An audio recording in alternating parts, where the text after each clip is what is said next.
वनेश्वरी वृषभानुसुते देवी प्रणमामि हरिप्रिये वाञ्छाकल्पतरुभ्यश्च कृपा सिन्धुभ्य एव च पतितानां पावनेभ्यो वैष्णवेभ्यो नमो नमः। नमो ॐ विष्णुपादाय कृष्णप्रेष्ठाय भूतले श्रीमते भक्तिवेदान्त स्वामिनिति नामिने नमस्ते सारस्वती देवे गौरवाणी प्रचारिणे निर्विशेषशून्यवादी पाश्चात्यदेशतारिणे श्रीकृष्ण चैतन्य प्रभु नित्यानन्द श्री अद्वैता गदाधर श्रीवासादि गौरभक्तवृन्द हरे Krishna Krishna Krishna Hare Hare Hare Ram Ram Ram Hare Hare Hare Krishna Krishna Krishna Hare Hare Hare Ram Ram Ram Hare Hare Hare Krishna Krishna Krishna Hare Hare Hare Ram Ram Ram Hare Hare. Let's continue.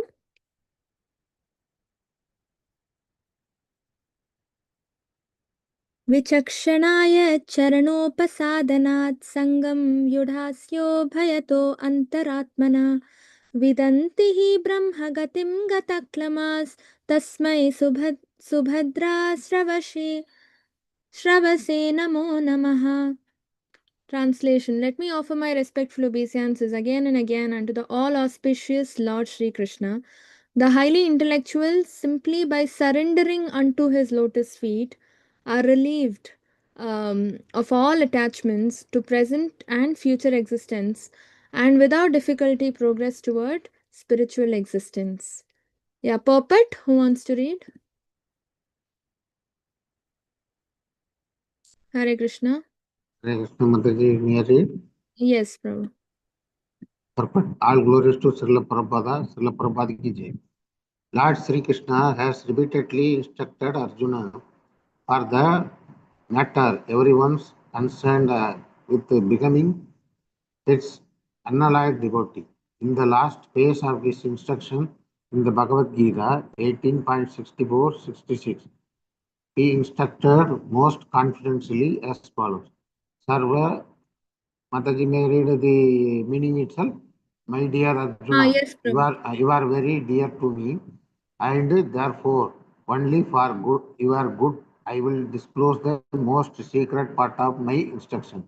It is simply this: become a pure devotee of mine and give yourself unto me only, and I promise you full spiritual existence, by which you may gain the eternal right of transcendental loving service unto me. Just give up all other ways of religiosity and exclusively surrender unto me and believe that I will protect you from your sinful acts and I shall deliver you. Do not worry anymore. Persons who are intelligent take serious notice of this last instruction of the Lord. Knowledge of the self is the first step in spiritual realization, which is called confidential knowledge. And a step further is God realization, which is called more confidential knowledge. The culmination of the knowledge of Bhagavad Gita is God realization, and when one attains this stage of God realization, he naturally, voluntarily becomes a devotee of the Lord to render him loving transcendental service. This devotional service to the Lord is always based on the love of God and is distinct from the nature of the routine service as prescribed in Karma Yoga, Jnana Yoga, and Dhyana Yoga. In the Bhagavad Gita, there are different instructions for such men of different categories, and there are various descriptions for Varnasrama Dharma, Sannyasa Dharma, Yadi Dharma, the renounced order of life, controlling the senses, meditation, perfection of mystic powers, etc. But one who fully surrenders unto the Lord to render service unto Him, out of spontaneous love for Him. Actually, assimilates the essence of all knowledge described in the Vedas. One who adopts this method very skillfully attains perfection of life at once. And this perfection of human life is called Brahma Kati, or the progressive march in spiritual existence. As enunciated by Srila Jiva Goswami on the basis of Vedic assurances, Brahmakati means to attain spiritual forms as good as that of the Lord. And in that form, the liberated living being eternally lives on one of the spiritual planets situated in the spiritual sky. Attainment of these perfections of life is easily available to a pure devotee of the Lord without his undergoing any difficult method of perfection. Such a devotional life is full of kirtanam, smaranam, yakshanam, extra, as mentioned in the previous verse. One must therefore One must therefore adopt his simple way of devotional life in order to attain the highest perfection available in any category of the human form of life in any part of the world. When Lord Brahma met Lord Krishna as a playful child at Vrindavana, he offered his prayers in which he said, Bhakti Yoga is the highest quality of perfection to be achieved by the intelligent person in lieu of performing a large quantity of spiritual activities. The example cited here is a very appropriate. A handful of real paddy is more valuable than heaps of paddy skins without any substance within. Similarly, one should not attracted by the jugglery of karma kanda and jnana kanda, or even the gymnastic preferences of yoga, but skillfully should take to the simple performances of kirtanam, smaranam, etc. under a bona fide spiritual master and without any difficulty attains the highest perfection. Hare Krishna. Hare Krishna. Let's cover one more.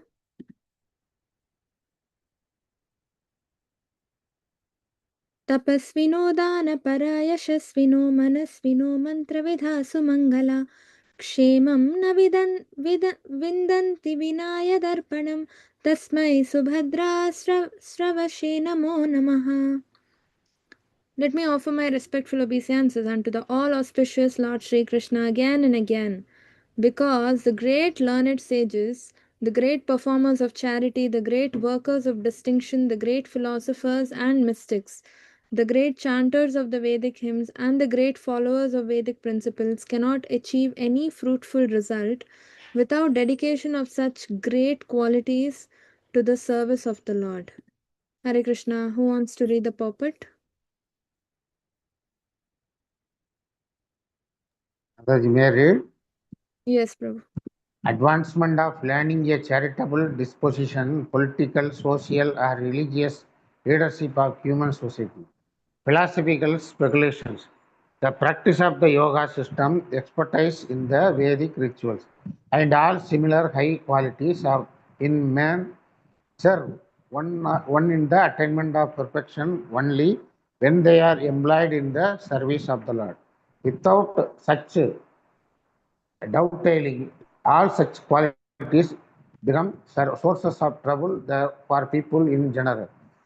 Everything can be utilized either for one's own sense gratification or in the service of one other than oneself. There are two kinds of self interest also, namely personal selfishness and extended selfishness. But there is no qualitative difference between personal and extended selfishness. Theft for personal interest or for the family interest is of the same quality, namely criminal. A thief bleeding not guilty because of committing theft not for personal interest but for the interest of society, or country has never been excused by the established law of any country. People in general have no knowledge that the self-interest of a living being attains perfection only when such an interest coincides with the interest of the Lord. For example, what is the interest of the maintaining body and soul together? One earns money for maintenance of the body, that is personal or social. But unless there is a God consciousness, unless the body is being properly maintained to realize one's relation with God, all good efforts to maintain body and soul together are similar to the attempts of the animals to maintain body and soul together. The purpose of maintaining the human body is different from that of the animals. Similarly, advancement of learning, economic development, philosophical research, study in the Vedic literature, or even the execution of pious activities like charity of good grains should be done in relation with the Lord. The aim of all such acts and endeavors must be pleasure to the Lord and not the satisfaction of any other identity, individual or in all individual or collective. Some Siddhir Haridosanam in the Bhagavad Gita 9.27. The same principle is confirmed where it is said that whatever we may give in charity and whatever we may observe in austerity must be given over to the Lord or be done on his account only. The expert leaders of a godless human civilization cannot bring about the fruitful result in all their different attempts at educational advancement or economic development. Unless they are God conscious and to become God conscious, one has to hear about the all auspicious Lord as he is described in literature like the Bhagavad Gita and Srimad Bhagavatam. Hare Krishna, thank you. Yeah, so Shukadev Goswami is offering prayers to the Lord. And who are all present in this assembly? Any idea? Who are all listening to Shukadev Goswami's prayers?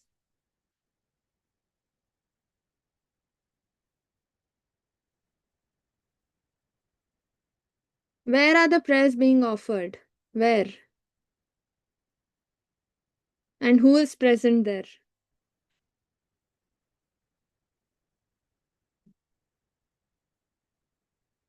Yes?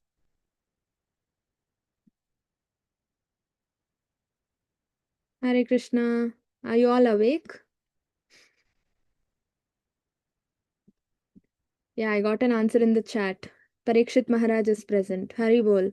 Along with Parikshit Maharaj, who are all present? Shukadev Goswami also. Shukadev Goswami, he is the one offering prayers, so he is also present. Other than both of them, who are present? Narada Muni. Narada Muni and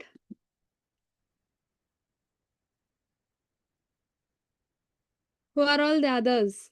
So all other great sages are present. Even Vyasadeva was present.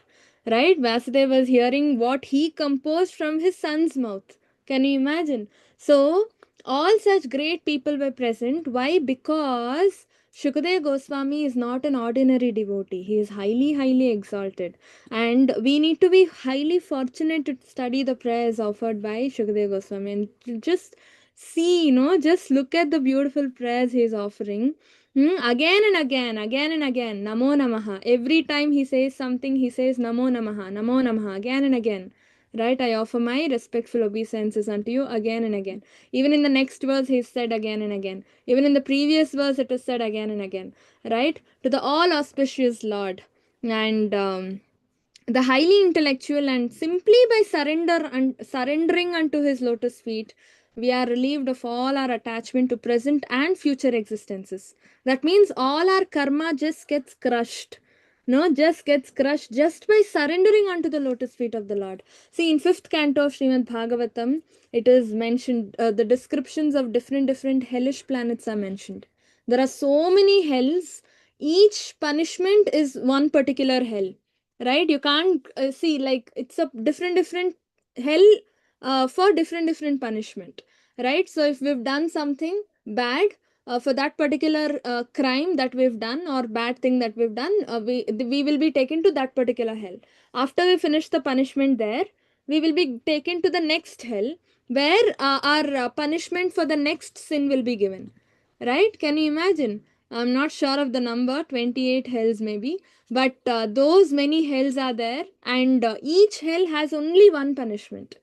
Can you imagine? So there is one punishment where the soul, I mean the subtle body, right? The soul or whatever, the soul gets a body, right? Even to go and take punishments in the hell, the soul will get a particular type of body to take the punishments.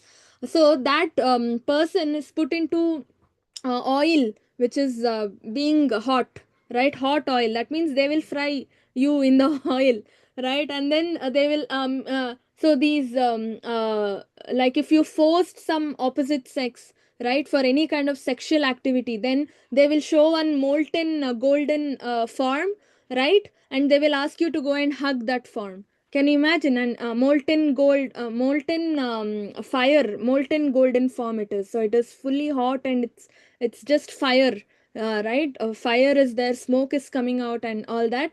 And if you just touch that, gone, you'll be burnt. And if you go and hug, gone case completely, right? So but the so it's mentioned, it's clearly explained for what punishment, what kind of, I mean, for what sin, what kind of punishment we will get in which kind of hell. Each hell has a name also, right? So we will get all those punishments. There is no escape. See, here maybe you bribe the high court judge or you bribe the police, they will let you go, right? Or maybe if you are lucky enough, you will not the case will not even get registered.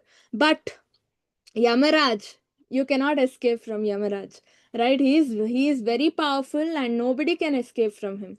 There is no escapism. You cannot say, oh, I will pray and then I will be escape. But the whole beauty of Krishna consciousness moment is you can escape all the punishments.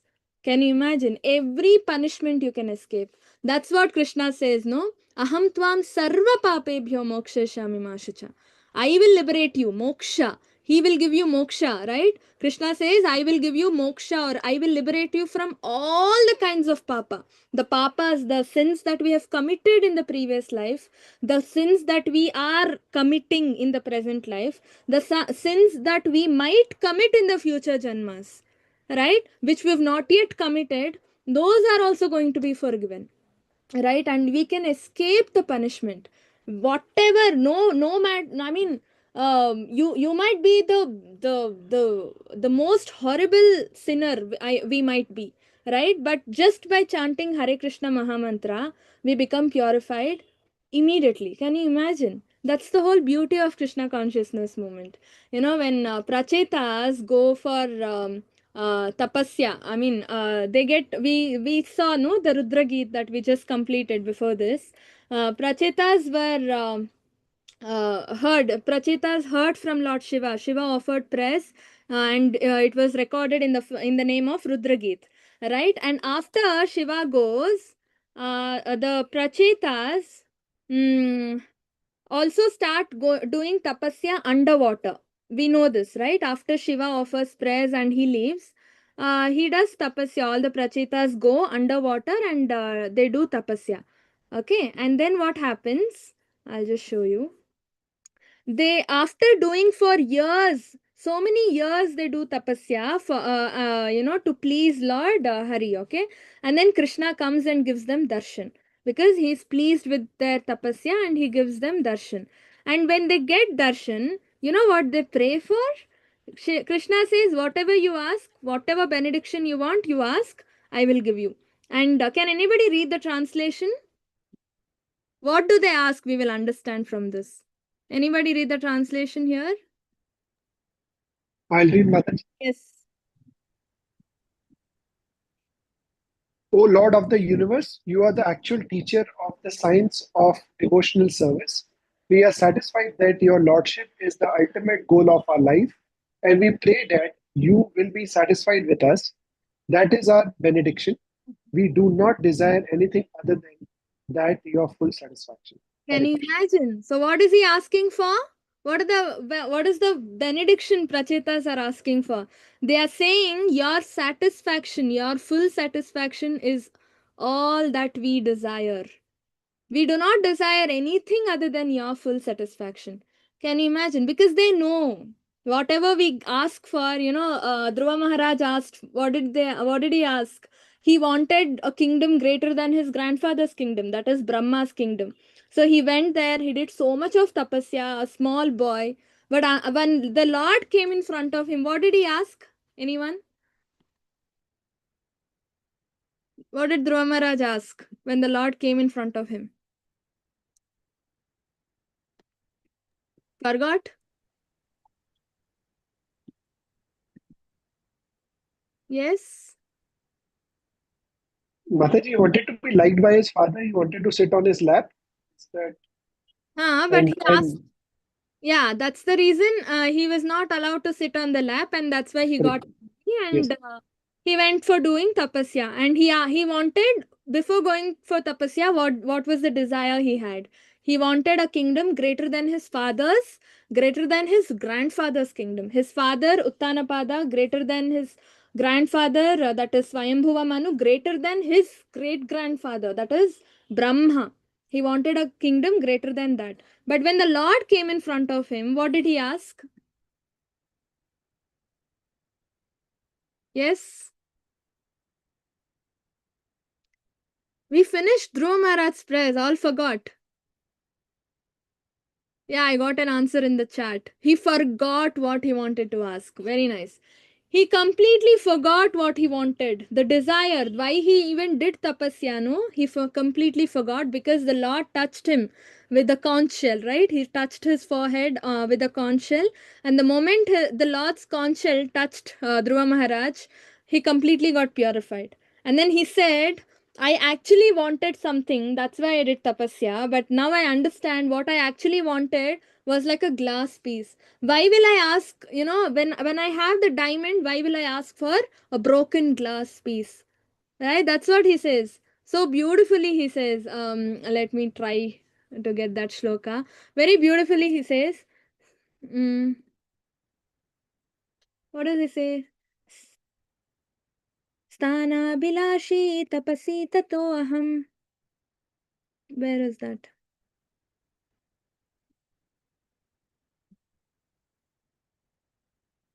He says, Tana Bilashi Tapasi Tatoham Tvam Praptavan. I'm not finding that shloka. Yeah, I found it. Stanabilashi tapasi stito aham tvam praptavan devamunindra guhyam kacham Vichinvanapi Divyaratnam Swamin Kritartosmi Varam Nayache. So beautiful. He says, Sthana Bilashi. I wanted position, right? A very great position, which is even higher than my great grandfather, that is Brahma. And Tapasi Tatsito Aham. That's the reason I even did tapasya, right? Tvam Praptavan Deva Munindra Guhyam. But what happened after doing tapasya? He got the Lord, right? Lord came and gave him tapasya, darshan, which is confidential from even Deva and Munis. Even for Deva and sages, even for demigods and sages, it's very difficult to even see the Lord, right? Even for great demigods and saintly persons, they have to do a lot of tapasya to see the Lord, right? Tvam praptavan, to get the Lord, it's very difficult. Tvam praptavan Deva Munindra Goshyam Kacham Vichinvan Api Divya Ratnam. Kacham is stone. I was searching for a stone, but I got a gemstone, right? Divya Ratnam, right? So he's saying a piece of glass, broken glass is what I was searching for, but you gave me a transcendental gem. right? Swamin kritartosmi varam nayache. I'm fully satisfied with this. Why do I even have to ask for any other benediction?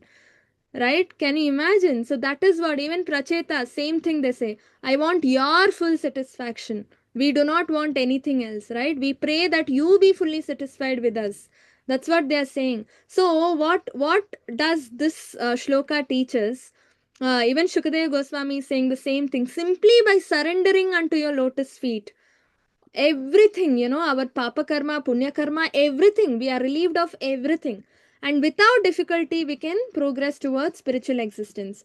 And the same thing is said in the next shloka, where it is said, even great philosophers, mystics, great chanters of Vedic hymns cannot achieve any fruitful result without dedication of such great qualities to the service of the Lord.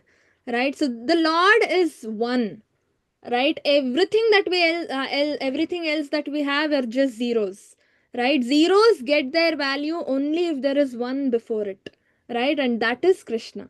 You can do anything, you can be very good at anything, right? We can be very good in running a business, we can be very good in doing some artwork, we can be very good in singing, we can be very good in dancing, right? We can be very good in anything in this world, but without dedication of such great qualities to the service of the Lord, we obtain zero. Shunya idam jagat sarvam Govinda virahename. Right? Very beautifully Chaitanya Mahaprabhu says. Shunya idam jagat sarvam Govinda virahename. Right? So that is what, dharmasvanushtita pumsam vishwakshena katasuyaha naotpadayed yadiratim shrama eva hi kevalam. It's all shrama eva hi kevalam. Just shrama. Shrama means time waste. We are just putting unnecessary effort into something which is fruitless, right? It's fruitless. See, even doctors, no, uh, when you go, say you've admitted some family member and very serious condition, ICU and all that, and say they say we need to do some surgery and all, you pay so much of money, everything, okay, and then say the surgery is successful, then we go and thank the doctors. And what the doctors will say? We just did our job. That's it. Right? We just did our job. Blessings was from the higher power. Right? That's what they say. And say the surgery was not successful and the patient died. Okay. Then what you'll say? You'll be like, I spent so much of money, and then you'll go cry in front of the doctor and you'll be like, doctor didn't save, doctor didn't save. Then that time also the doctor will say the same thing. I did my job. We just did our job, everything else is left to the higher power, right? That's what they say, no? So there is something beyond their capacity which we don't see, because of our whatever ignorance. We fail to see something beyond the doctor. I'll tell you one example that happened recently. It happened, maybe last week it happened. So I was going somewhere with my mother, and then we were like, see, when my mother is ahead in Bhagavatam, she is in some seventh canto right now. So she always criticizes, oh, what you're reading, you're still in this canto only. See, I reached that canto, this canto, and she keeps telling me the stories that she learnt. Okay, so whatever she read, she keeps telling me. So whenever we go, she keeps telling me the story, and before that, we always pray, to Narsimadev, protect us through this journey wherever we are going. And then we were engrossed. Okay, we were so engrossed in hearing. She was narrating, I was hearing. I just completely got engrossed in that. And then you know what happened? A little ahead to our car, there was of our car, there was one four-wheeler which, instead of going in the front, he came back. Because he came back, behind that four-wheeler there was two-wheelers, and behind those two-wheelers there was one auto. Okay, all of these three vehicles got affected. Can you imagine? Because they also had to come back, right? So all the three vehicles were affected, and this auto, right, what I was talking about, was just in front of our car. Can you imagine? So this auto was shaking. It was almost falling condition, and the two-wheelers in front of the auto were already fallen down, and all because that car came a little back. Maybe some issue happened. Okay, and this auto was about to touch our car, and we also had to, our car also had to get damaged, and I don't know what would happen to us sitting inside. But there was this much gap between the auto and our car. Can you imagine? Right? So what do you think happened? We were just by 1 inch gap we escaped. No? So what do you think would have happened? The power was in the hands of Srimad Bhagavatam. Wherever there is Srimad Bhagavatam, there is Krishna there, no? So he only saved, no? So if we rather thought, okay, I will focus on driving. Okay, I will focus on driving. If I hear katha and all, katha bhajan and all, no, I might meet with an accident. So I will focus only on driving. If I had dependent on my own effort and energy, capability and all that, I would have definitely hit some car or something, and I would have also met with an accident for sure. But because we were engrossed in the Lord, He protected. No, He takes charge of the devotees. Krishna says, I take charge of my devotees, right? So he takes charge. So we do nothing. We might think, oh, I'm so capable of driving. I drive so well, right? But so rather, if even if I had thought, okay, I don't drive so well, that's why I let me put my full concentration and drive, right? Nothing would have saved. Nothing would have helped, right? Samashitaye padapallavaplavam. Mahatpadam punyayasho murare bhavat bhava yeah, wait, let me open that shloka, it'll be easy. Samashritaye padapallavaplavam. So it means Samashritaye padapallavaplavam. The word pada, right, the lotus feet of the Lord, is used in 4 or 5 different ways, and all are used in different ways. The same word but different meaning, and it's wonderful. It shows you how much surrendering helps. Can you all see the screen? Can you all see the shloka? Hare Krishna. All are sleeping Yes, today? Mataji. Ah. Yes, Mataji. Samashitaye padapallavaplavam mahatpadam punyesho murare bhavambhudirvatsa padam param padam padam padam yadvipadam natesham. See, pada, right? The lotus feet of the Lord. The different ways the same word pada is used. We all know pada means lotus feet of the Lord. In the first line, it is like that only. Pada pallavaplavam. The lotus feet of the Lord is pallavaplavam, means the boat, right? It's a boat for us to cross the material ocean and go back home, back to Godhead. And mahatpadam punya yasho murare. But the material creation, the external energy, right? The Maya is also taking shelter of this great padam, right? So here the padam becomes shelter. Even Maya has taken shelter of Murari, the Lord, right? So the lotus feet also means shelter, right? Because the lotus feet gives all of us, the lotus feet of the Lord gives all of us shelter. Then bhavambudir vatsa padam param padam, right? Bhavambudir, the whole material existence, if you take shelter of the Lord, then the whole material existence becomes vatsa padam, the hoof print of a calf. Can you imagine? So entire material existence, it's an ocean, it's called Bhavasagar, right? But just imagine a hoof print of a calf. Cow's hoof print is in fact bigger, but calf hoof print is so small. How much water do you think even fits in that calf hoof print, right? The whole material existence, the ocean Bhavasagar, becomes this much, the water contained in a hoof print of a calf, Vatsapadam, right? And it will take us to Parampadam. So you can easily cross, no? If it's a ocean of material existence, then you have to swim, and so many dangerous animals are there. That is our difficulties, sinful reactions, everything is there. You need to cross over.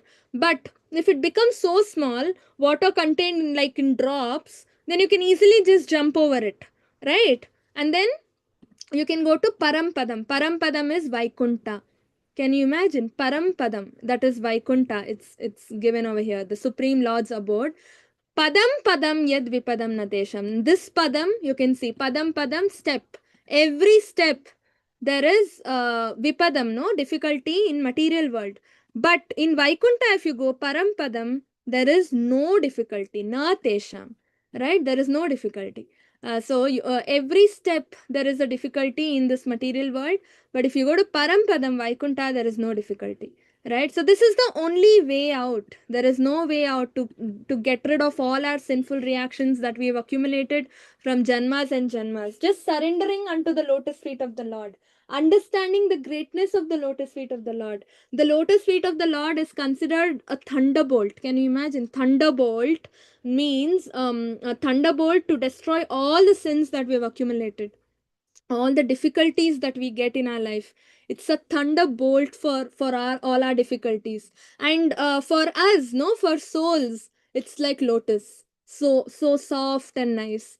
Can you imagine? Right? And here we get complete understanding of what is the Lord's lotus feet all about.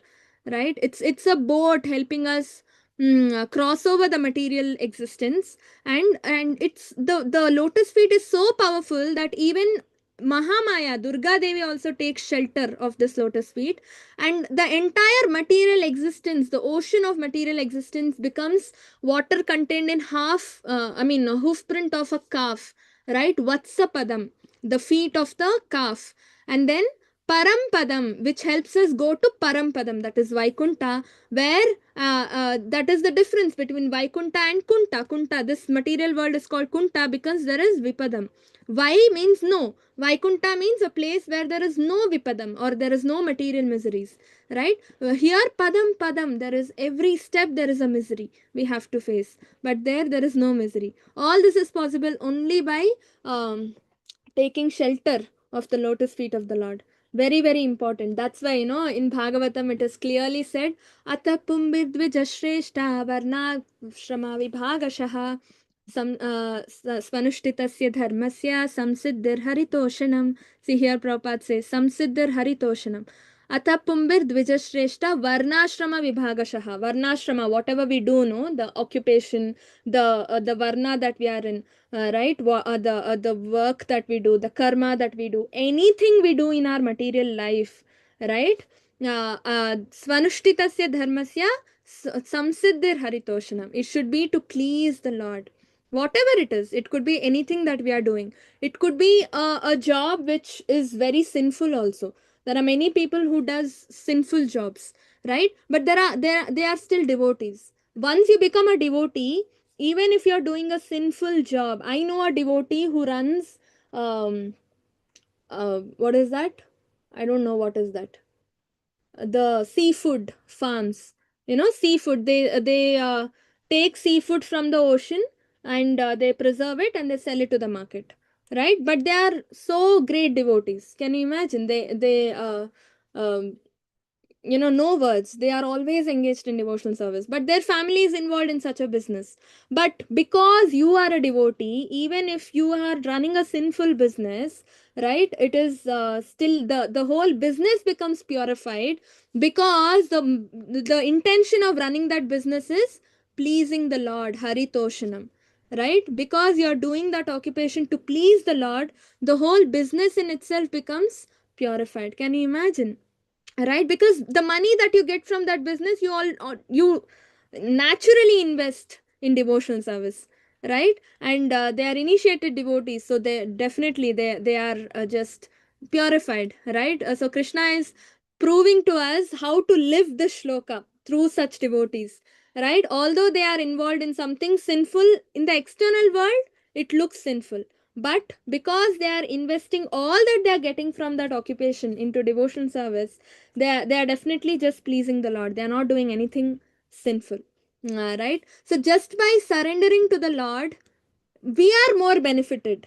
See, there is this debate going on, material versus spiritual. If you go and tell some materialist, you need to become a servitor of Krishna, we are all servitors of the Lord, they say, I don't like to become servant of someone, right? I rather want servants, but I don't want to surrender to someone, right? But you need to understand, you need to make them also understand who is getting more privilege or more benefit by becoming the servant, right? By becoming the servant, you are actually becoming owner of Krishna. This people don't understand. It's very deep, right? When Yashoda Maya is called servant of the Lord, right? Because she's a devotee of the Lord. But who is controlling him? But who is controlling Krishna? Yashoda Maya is actually controlling Krishna. Right? She is taking a stick and running behind Krishna. Right? So actually Yashoda Maya is controlling Krishna. Right? Advaita Acharya cried and called for the Lord. Immediately he came. That means who is doing actually, who is carrying out whose order? Krishna carries out his devotees' order because Krishna gets purchased by the devotees. The moment Krishna, you please the Lord, right? Krishna gets purchased by you. You purchase Krishna, and when you purchase something, what are you actually doing? You become the owner of that particular thing, right? I go to a shop, I purchase the car. That car becomes mine. You can claim it anywhere in this world. This car is mine. You have all the papers, everything, right? Same way, when you please the Lord, and in case Krishna becomes pleased once, just once, you can purchase the Lord, and you can claim, right, that he is yours. You are the owner of the Lord, and you can control the Lord, and Lord wants you to control him. That's why he wants you to purchase him. Can you imagine? So who is actually more beneficial? Just by becoming a servitor, you benefit a lot. It's given in Chaitanya Charitamrita. No, when gopis were serving the Lord, Krishna was happy, okay, but gopis were experiencing 100 times more happiness than Krishna. So Krishna was confused. Okay, they are okay. I want water, they are giving me water. I want something, they are giving me that. So if they are giving me something, if they are serving me, I should be happy. No, why they are happy more than me? Right? Krishna was happy, but they were more happier than Krishna. So that's why he was like, oh my God, this is like a puzzle for me. And again he used to smile at the gopis.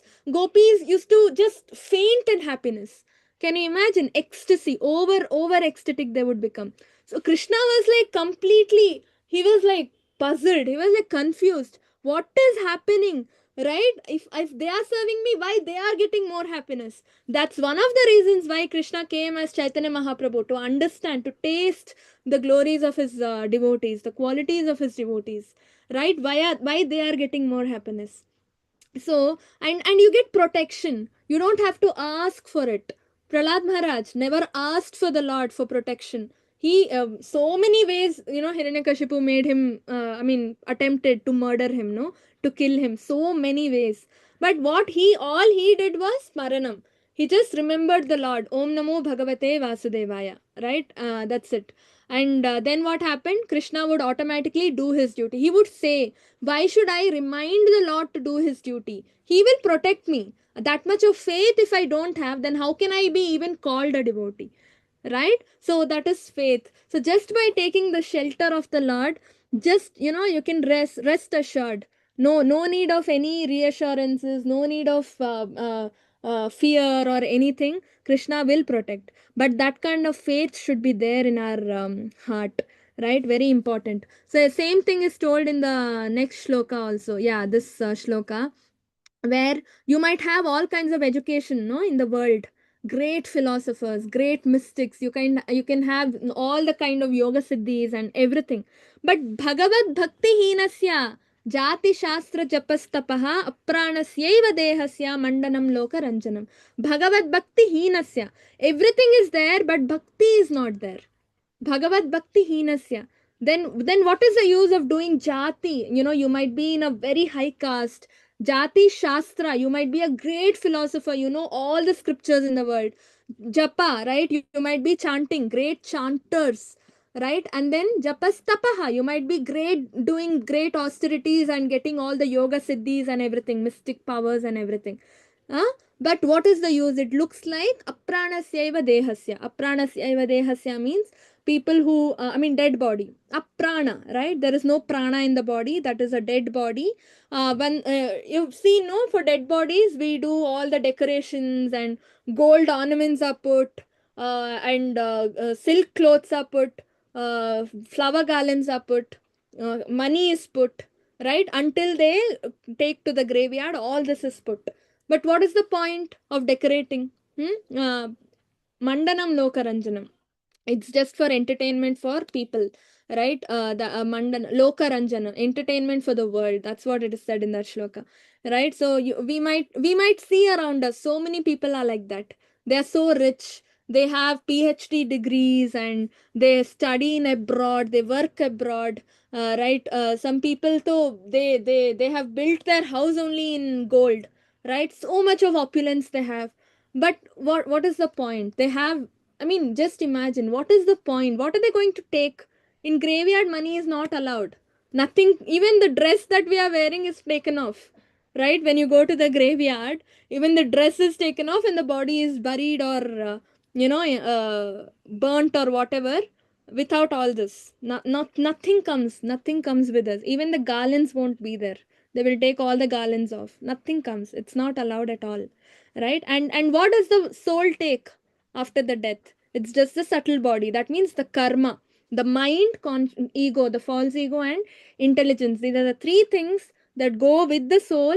In that is the subtle body to take the next body, right? That after death, the soul will take another body. No, so it only gross body is left behind. The karma that we have done, the emotions that we have carried through this life, not just through this life, all the other lives, everything is registered in the subtle body. That's the only thing that comes with us, right? So through that only all our karmic analysis happen and reactions are given to us, and according to our desires and karmic reactions we get the body, right? We cannot decide anything. All we can decide is this moment what you can do. This moment is there with us, right? And you have the full control. I want to do this. And you are that is guided by intelligence. Your mind is guided by intelligence, right? So if your mind guides you in two ways, good and bad, but intelligence guides you only in good ways, right? But if you overlook your intelligence and listen only to the mind, then there is a tendency of doing bad things, right? So the desire ki I want to do this now at this moment decides everything in your future, right? So that is one small minimal independence that Krishna has given us, is the desire. What you want to do, you can do what you want to do, right? If you are intensely desiring for it, Paramatma will give you all the facilities to do that. If you are just superficially desiring for it, and intense desire is for something else materially, then Krishna will give you, as Paramatma, he will give you the facilities for that material enjoyment. We cannot blame Paramatma. All we need to blame is our own desires, our own mind and intelligence. That's why we have to take control of it completely. Otherwise, Mandanam Lokaranjanam will happen. People will just look at our opulence, and finally, when we leave, we don't take anything with us, right? We become a fool. Then in subtle body, we will understand. See how people are talking about me. Because subtle body has all the sense organs, right? The subtle body can listen, the subtle body can see, the subtle body can do everything. That only thing is, grossly, it cannot do. That's it, right? So it'll hear all people talking about the soul after leaving the body, and then the soul will understand, I did so much for this person, now he's talking all bad things about me, right? So that only will happen. Mandanam Lokaranjanam, right? So very important. In Chaitanya Charitamritam there is one analogy given, the croaking of the frog, no? When in the dark, especially if the frogs are croaking, the it seems that the sound multiplies and it echoes and it becomes very loud, and all the snakes will hear the sound, and by hearing the sound they will go to that place where the frogs are, and the snakes will go and eat the frogs. So frogs are actually giving invitation, I'm here, come eat me, right? So so croaking is what they're actually doing, that with the tongue, no? So Prabhupada explains that even we have tongue, but if we talk something other than Krishna, then we are actually not talking, we are croaking. Right? We are inviting material miseries. Come, attack me, eat me up, right? Give me more difficulties in life, because Maya Devi will capture us. Because tongue is given to you by Krishna to glorify Him. You are using your tongue to glorify something else material, to glorify yourself, to glorify your family, to glorify your celebrities or whatever, whoever other than Krishna. Then what Maya Devi will do? Oh, you are misusing Krishna's property. So she will do what she has to do, right? That is the cause of all our material miseries today, whatever is happening. But if we dovetail, we see Krishna consciousness never said stop studying, stop earning, stop taking promotions in your office, stop doing that, stop doing this. Nothing. Krishna consciousness says, Prabhupada says, add Krishna to whatever you're doing. Automatically everything becomes good. So if you're singing, sing Krishna bhajans. They never said stop singing, right? If you're good at singing, sing Krishna bhajans, right? Dedication, dovetailing of such great qualities to the service of the Lord to make Krishna happy. If you're a professional singer, you cannot sing only bhajans. Use the money that you get from that profession in Krishna consciousness, right? That will also do. That will become karma yoga, nishkama karma yoga, sakama karma yoga. There are so many ways to reach the Lord, right? But bhakti yoga is ultimate. यस्यास्ति भक्तिर्भगवती अकिञ्चन सर्वैर्गुणैस्तत्र समासते सुरः अहरावभक्तस्य कुतो महद्भय गुणो मनोरथेन सति धावतो बहिः यस्यास्ति भक्तिर्भगवती अकिञ्चन. If you offer devotional service to the Lord, you might have whatever bad qualities. We might be liar, we might hit people, we might have physical violence tendency, we might get angry, we might whatever, we might cheat. So we have all those qualities, but because you become a devotee, yasyasti bhaktir bhagavati akinchana sarvair gunais tatra samasate suraha, right? All the good qualities, without even your knowledge, start coming and sitting in your heart, and you become sura. Even demigods will start respecting you. Can you imagine?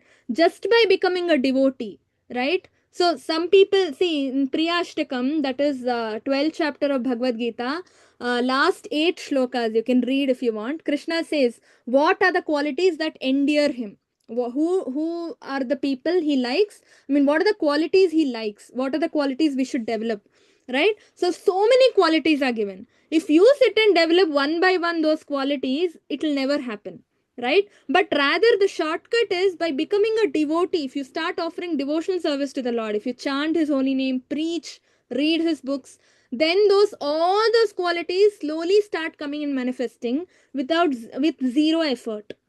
You don't have to put in any effort to inculcate those good qualities in your heart.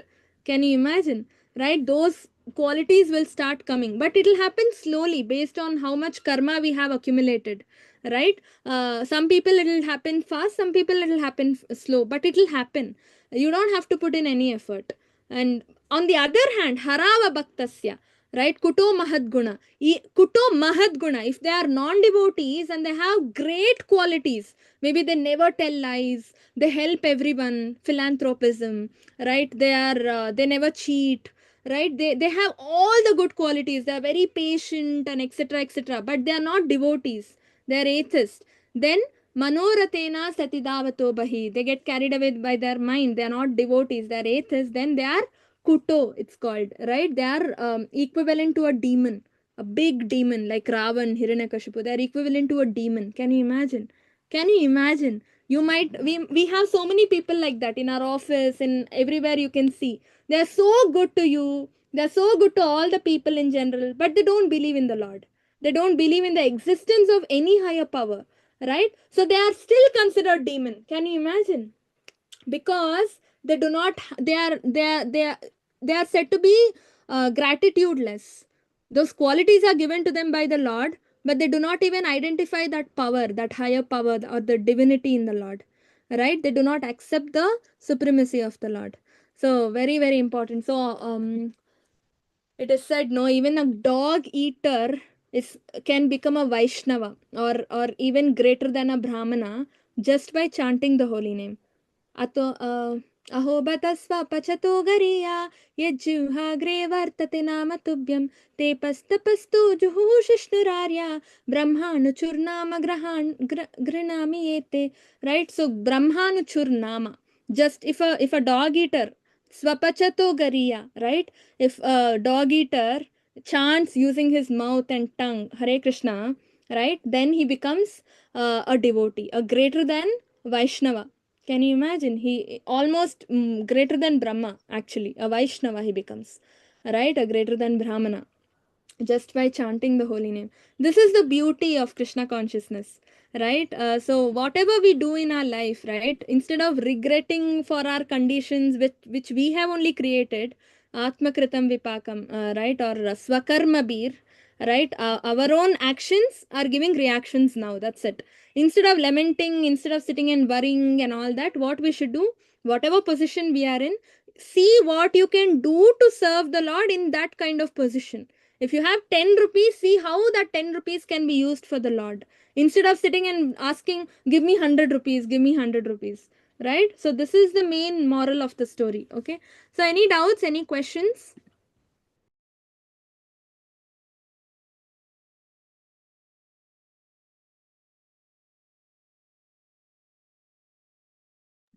Anything you all want to add or anything? All are sleeping today. Okay, Hare Krishna. Thank you all for joining. Vancha kalpatarubhyascha kripa sindhubhya evacha. Patitanam pavanebhyo vaishnavebhyo namo namaha. Anantakoti Vaishnavinda ki jai. Srila Prabhupada ki jai. Hare Krishna. Thank you.